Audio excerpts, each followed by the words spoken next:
For many centuries, the Pope in Rome was the acknowledged head of the Christian Church in Western Europe, with sporadic minor regional challenges to his authority in religious matters. A major challenge came from Martin Luther, who sought to reform the Church, abolishing practices he maintained were extra-biblical. This began a period known as the Protestant Reformation, where Martin Luther's reforms were expanded upon by theologians such as John Calvin, who would have a great impact on English Christianity during that time, which also saw a series of religious wars between Catholics and Protestants. King Henry VIII of England, best known today for being married 6 times. While seeking to end his first marriage, the Pope in Rome forbade it.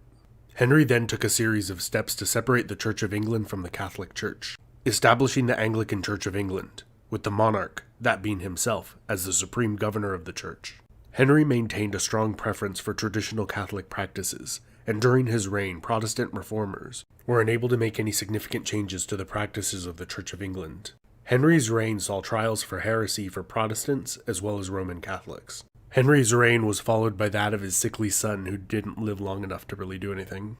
His daughter Mary then began to take concrete steps to bring England back into union with the Catholic Church. During her reign, 283 Protestants were executed, earning her the nickname Bloody Mary. She married the Catholic King of Spain, who had the most powerful army in Europe at the time, and it seemed as if England would be reunited with the Church of Rome. However, Mary dropped dead and her devoutly Protestant younger sister Elizabeth became Queen of England. During her lengthy reign, England was solidified as a Protestant nation. However, there was a growing movement of people who believed the Anglican Church was still far too Catholic, and feared a crypto-Catholic plot to return the nation under the authority of the Pope. Over time, this group became known as the Puritans, because they sought to purify the Church of England. After Elizabeth's death, the new King James did not have an initial favorable view of the Puritans, and was very tolerant of the so-called crypto-Catholics. However, after a Catholic plot to blow up Parliament was thwarted, James took a much stronger stance in favor of Protestantism, and commissioned a standardized translation of the Bible, the Authorized King James Version, which is still in wide use today. Many Puritans were displeased with James, seeking to homogenize and regulate the Church, and generally viewed the Church of England as being far too Catholic. There was a variety of Puritan beliefs, with Calvinism being particularly prominent.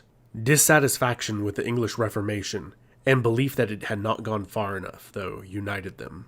In the succeeding reign of Charles I, separatists and independents, believing in local church autonomy from any organized religion, became prominent among the Puritans. The king, who had married a Catholic wife, was widely suspected of being a crypto-Catholic, and as he strictly regulated the church and banned many Puritan pastors from officially preaching, many opted to go to the New World. One of the Puritans who considered going to the New World was Oliver Cromwell. To make a very long story far too short, a civil war began and the king was viewed by many as abusing his authoritarian power. Oliver Cromwell became a prominent leader of the rebellion, and the majority of Puritans joined, and the king was beheaded. The monarchy was abolished, and Cromwell ruled over England as Lord Protector. In the chaos following his death, the monarchy was re-established. Under the reign of Charles II, religious toleration was emphasized between Protestants and Catholics.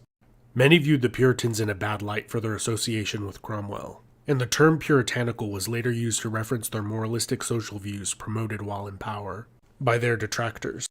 The Puritans who migrated to the New World would be fundamental in the development of British colonies there, and the early culture of what would become the United States. Let me know what you think of the English Reformation and the Puritans down in the comments. Thanks for watching, and have a happy Thanksgiving.